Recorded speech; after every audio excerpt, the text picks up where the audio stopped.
This episode of the Ortho Show is brought to you by Veradigm. Some healthcare technology companies deliver clinical data for biopharma and health plans. Some help turn that data into insights. Others serve healthcare providers directly by providing point-of-care clinical software. Only Veradigm does it all. That unique combination added to our nationwide scale is why so many leading healthcare companies choose to be a part of the Veradigm network, working together with Veradigm to transform healthcare insightfully. Whether you're a healthcare provider, patient, biopharma company, or payer, check out www.veradigm.com. That's www.veardigm.com to learn how Veradigm can help you too. Okay, so another great episode here of the Ortho Show at the Ortho Summit. We're bringing on one of the next generation of the tour de force, I like to call, Albert Lin, who's an orthopedic surgeon, sports medicine shoulder specialist out of University of Pittsburgh. He is trained at all of the best places. He comes from a family of Chinese immigrants, so literally he went to Harvard 7 times. He has literally done a piano and violin recital at Carnegie Hall. He's got a lot going on, but what I like best about Al, he's so sweet, he's kind, he's humble, he's learned from the best, and he's doing his best to pass on all he has learned to the next generation as well. You're going to love this episode. Dr. Scott Sigman, hashtag follow the fro.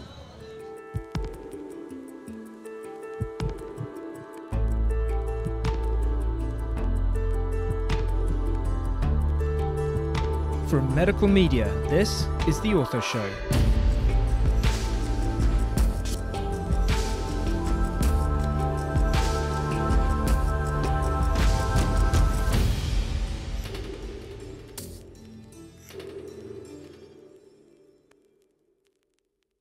Hello world, Dr. Scott Sigman, your favorite opioid-sparing orthopedic surgeon here for another episode of the Ortho Show podcast where everyone knows we bring you the best of the best. We are so excited to be here at the Ortho Summit meeting, my favorite multi-specialty orthopedic meeting of the year. And we have the one and only Albert Lin, orthopedic surgeon, shoulder sports medicine specialist, who's the chief of the shoulder service at the University of Pittsburgh Medical Center, as well as the director of the Pittsburgh Shoulder Institute, the fellowship director, and an associate professor of orthopedics at UPMC. Al, what a pleasure it is to have you here, brother. Scott, thanks so much for having me. Oh, this is awesome. All of your groupies are lining up out here on the sideline as we're recording this awesome episode. It's a great venue, huh? Oh, this is awesome. This is just such a great meeting. Oh, Kevin does such a great job. The energy, right? And the energy, and the Brian feel. Bisconi, the way industry and the CMEs, it all comes together. And it's an intimate meeting too, right? You get to hang out with people. It's like a mini academy, yeah, kind of, right? But you really dive in. You get to talk to people, Agreed. see people instead of all the craziness. Yeah, so, agreed. Completely understand. So I always like to start our episodes at the beginning. So where and when, are you the first doctor of the family? Where did your parents, come from? Where did you grow up? Give us all that good stuff. Yeah, so my parents are from Taiwan, and so actually my grandfather was a family practice medicine physician in Taiwan, and then my dad actually was a trained general surgeon. Came here, immigrated, and my mom was a nurse, a psychiatric nurse. So that's how they met each other in the hospital. And they came here in the late 70s. And my dad had to redo, the foreign medical grads. Sure. They often had to go back through residency training. He did about 2 years, I think, of general surgery training. He said, that's it. So he actually changed fields into neuroradiology. No kidding. Yeah. And then he had a friend, actually, who was established in Pittsburgh at the time. That time, radiology was just not a popular field, and so they were actually able to recruit a lot of IMGs there, and so he set up practice in Pittsburgh. That's where I was born, and that's where I grew up. Do you have brothers and sisters as well? I had an older brother. He was also neuroradiology. He actually was a radiology resident. He unfortunately was diagnosed with leukemia when he was in his 30s, and so he passed away about a little over 10 years ago at this juncture. All right, so you're born of Chinese immigrants. Your father's a doctor, your mother's a nurse. You had absolutely no choice. Yeah, you were going to medical school from like zero inside the uterus. They were probably putting medical books over top of your mother's belly. Well, Asian parents are tough. You know what I mean? Sometimes, the Tiger Mom stereotype. Oh, well, right? we're getting there, brother. I mean, we haven't even gotten close to your CV. I mean, you got 7 Harvard degrees. You literally, I went through this, and if I'm not mistaken, you've had a recital for both the piano and the violin at Carnegie Hall. I'm like, dude, come on. What was going on? I mean, so, I think when I was younger, right, they encouraged music, and I was good at it. I liked it. I was good at it, and it opened up some opportunities for me when I was young. And awesome. Now it feels like a lifetime ago, right? It was in the 80s. Do you still play? It's hard. It's hard. And people ask me why. I said, in order to continue to kind of have high, to do everything at a high quality, you need to do it all the time. Sure. And it's just like a very big time constraint. So Sure. My wife actually is a professional pianist. She's a professional musician. No kidding. So I get to enjoy it through her. All right. I love that. So the consummate underachiever, you've got Chinese immigrant parents who are telling you that the only thing you can do is be a doctor, and you're going to go to Harvard first. So you fulfill all of that. You go to Harvard undergrad, and you do great, and then on to Harvard Medical School as well. Yeah. And when did the whole orthopedic thing start happening for you? Yeah, it's so funny. So I don't have the kind of story that a lot of the the applicants have, where they say, "Oh, he got an injury, played sports, and that's how he gravitated." I distinctly remember as a third year medical school student going through the rotations. The first thing I had was medicine. I hated it. Okay. And then I That's had pediatrics. Okay. And I also hated it too. Sure. And then I had OB-GYN, which I thought was okay, but not where I was going to go into. A little into. messy, if you ask me, but that's okay. And then I had general surgery, and I liked the surgery. I just didn't like the field. And then I had a 2-week elective on ortho, and something about it. I think it was the people who were in it, the things you were doing, and then sort of, I think a lot of us are immediate gratification people. Yeah, for and sure. And so we do something, you kind of see the results, and I just fell in love with it. Yeah, I mean, if you're treating somebody's high blood pressure for 30 years, they don't typically call you afterwards and say, thanks for not making sure I didn't get a stroke. But if you break your wrist and we fix it and you're back out on the field, it's so cool. You got it. Yeah, and it took you a little while, but you finally realized that orthopedics and sports medicine were the coolest people, and you had to figure that's what you're going to do. I mean, absolutely. All right, so again, you have no choice because you're on to your 3rd Harvard degree. We're going to go to the Harvard residency at this point. So is it just like clam chowder, or I mean, what was keeping you in Boston so much here, Al? What's going on? Well, Boston is a great city. I mean, I grew up in Pittsburgh, but at the time, first of all, Boston's it's an incredible city. There's just this good vibe here. It's very intellectual. Like, there's just a lot going on. People are doing very good, smart things here, and so I think that's sort of what kept me here for a while. It's a great town. I mean, it's got history, it's got sports, it's got restaurants. This is the 2nd year that OSET's been back to Boston, so it's great for you. It's perfect. Right, to come back and be able to see family and friends and all the people that have been here. All right, so you're in the residency at this point. You know that you're only going to be able to do a fellowship at Harvard because apparently that's the only choices that you have. No, so tell us how shoulder. So you started more with shoulder at that point, right? Actually, I started on sports first. Okay, so tell us, please. Yeah, so I.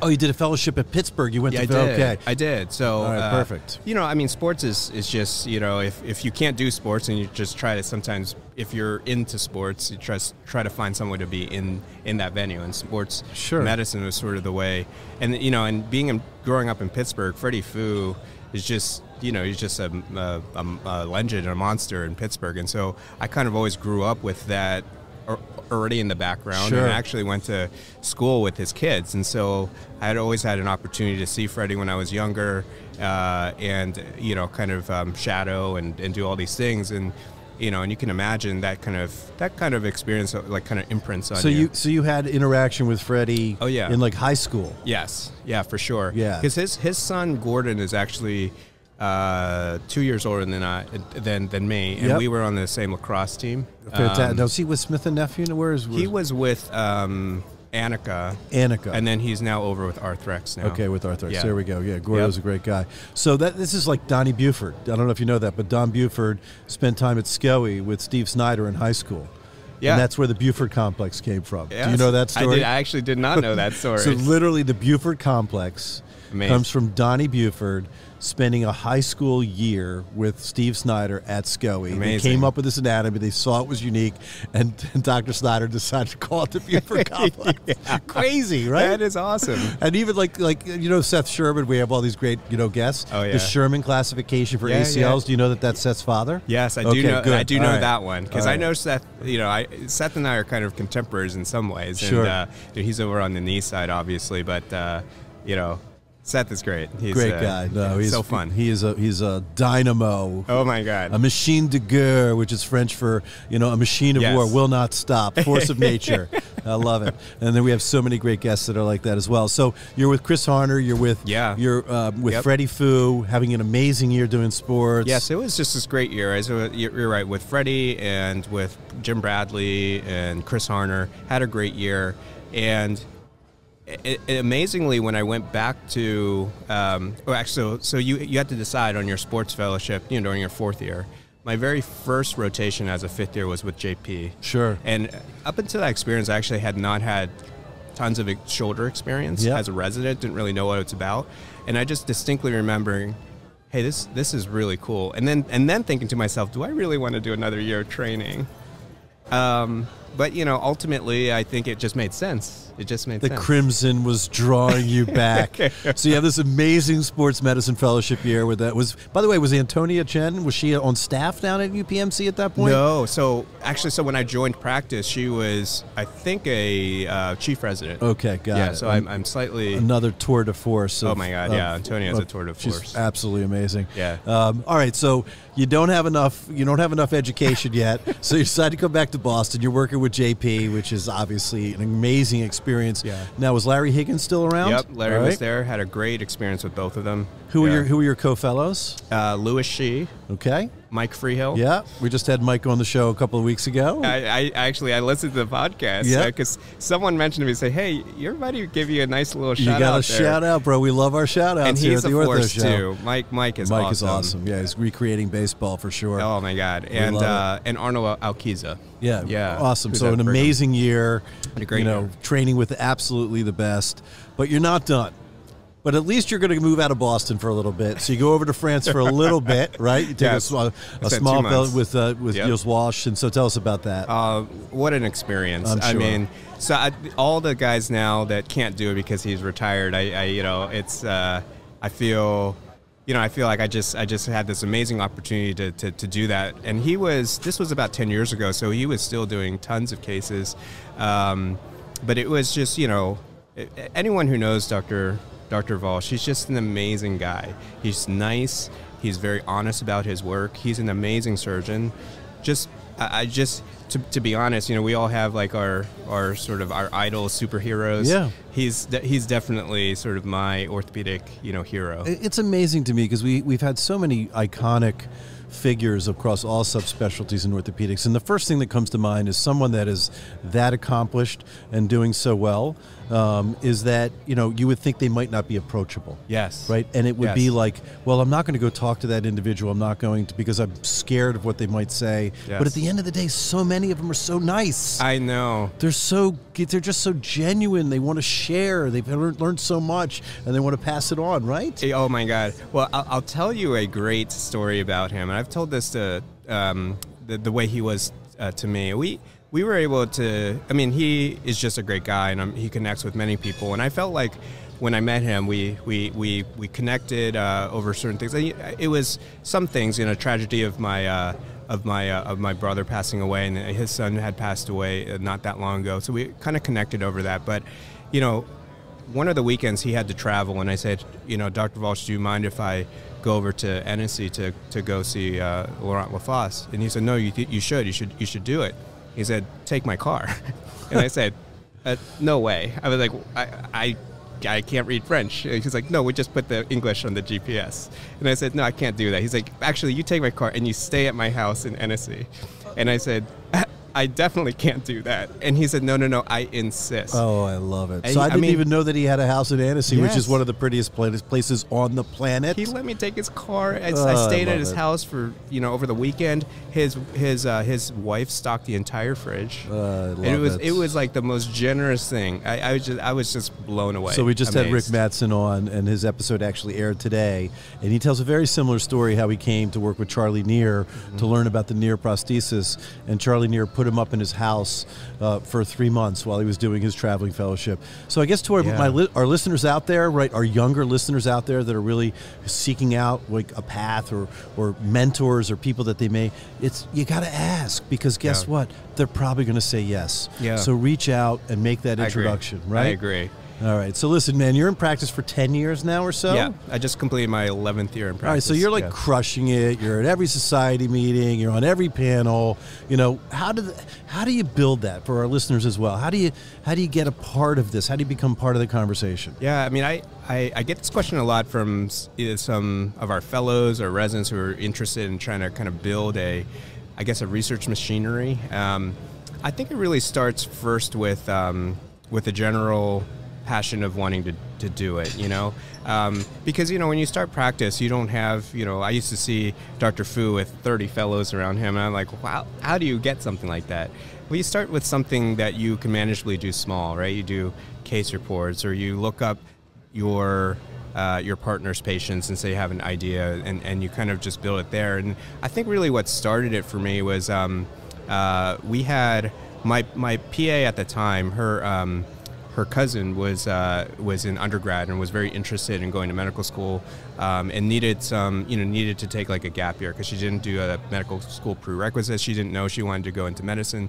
She spent a year doing a research fellowship with me, and it was the first time I sort of had a chance to mentor a medical student or a prospective medical student, and through that, and building that relationship, and then residents and fellows then kind of wanting to do research projects, well, then you realize, okay, well, you have a conduit to be able to communicate now to kind of hold everything together, because it's really hard to do everything. You know better than anybody. It's very hard to just do everything. You can't do everything on your own. You need people around you. You need help. Yes. And so having a research fellow at that particular year was great, because I was just starting to develop kind of a research productivity and being able to be productive. And so then that person kind of connects you to everyone else around you, your research, your residents, your fellows. And then through that, it's amazing if everyone kind of works together, because everyone brings different skill sets, right? It's kind of like, it's almost like the military where, like the person on top makes the big decisions, and then everyone down below contributes something different because they have a different knowledge base. And so the people who are really junior can ask the person immediately at the next level. And you have a responsibility for all of these people now. You're moving the entire machine forwards. Right. And the medical students are getting papers so they can write, so they can get it. The fellows are trying to get jobs. The residents want to get the best fellowship. Yes, and everyone's motivations are a little bit different immediately, but the same motivation of just trying to answer a question is still the same. Yeah. And so I think that's really how this works, because otherwise, as a single person trying to, do all the raw data collection, do the IRB, write the paper, it's never, you're never going to be productive that way. Sure. And so I think when you have a structure like that and people can mentor the people below them, and then they can get mentorship from you or the people above them, it just becomes a self-fulfilling prophecy, I think. I mean, and look, obviously you've trained at some of the best institutions. You've worked with amazing people. You've learned, so much in a decade. You're continuing to learn, which is right. Every time we come to one of these conferences, we always take home more than we bring. Oh, I was just telling my our resident who's with us right now, I was just taking all these notes on my iPhone from the session this morning. Yeah, amazing. It's just, and that's what it is for sure. And we're just always so excited to be a part of it. I'm a private practice guy, right? So it's hard for me to sort of generate the research and the papers and all of that. But you can find other ways to be a part, right? Yeah, absolutely. And sort of be a part of the society and the education and things that we do. So really, really great stuff. And we love the word mentor on our show because, you know, it's just so important to be able to pass on the things that we've learned. There's been so many great mentors for me. By the way, I am noticing your Freddie Fu button. Is that that's so good? Yeah, so that's Freddie. Obviously, is just a huge, you know, there's certain people in your life that are just so huge, and Freddie definitely, obviously, was one of them. Always such a good mentor to me, a good friend, always very supportive. And you have, you know, as you go through this, you have your mentors you look up to, like people like Joe Walsh and Freddie and Larry Higgins, JP, have always been so good to me. And then you try to do or simulate your own version of that to people who are wanting advice or mentorship from you. And so ultimately, at the end of the day, I think, you know, I think that's sort of what it's all about, right? Yeah, no, I mean, I'm assuming you put your application in for your Harvard MBA, but you just haven't heard yet? I did take a class. That didn't make it to the CV, so I guess it doesn't count. No, but that's all great. Listen, Al, I mean, this is great. I mean, this is what I love. First and foremost, you know, you're so affable. You're just such a pleasure to be around, which is, I'm sure, such a part of why you're invited to all of these panels. You've learned so much, and you're educating so many people along the way, and that's exactly what we love here on the show, is bringing on really amazing people doing amazing things that just happen to be orthopedic surgeons making a difference on the planet. It's such a pleasure having you on the show. Thanks so much for having me. Yeah, this is great. Yeah, it's my pleasure. Good. This is Dr. Scott Sigman, #FollowTheFro, host of The Ortho Show. Till next time.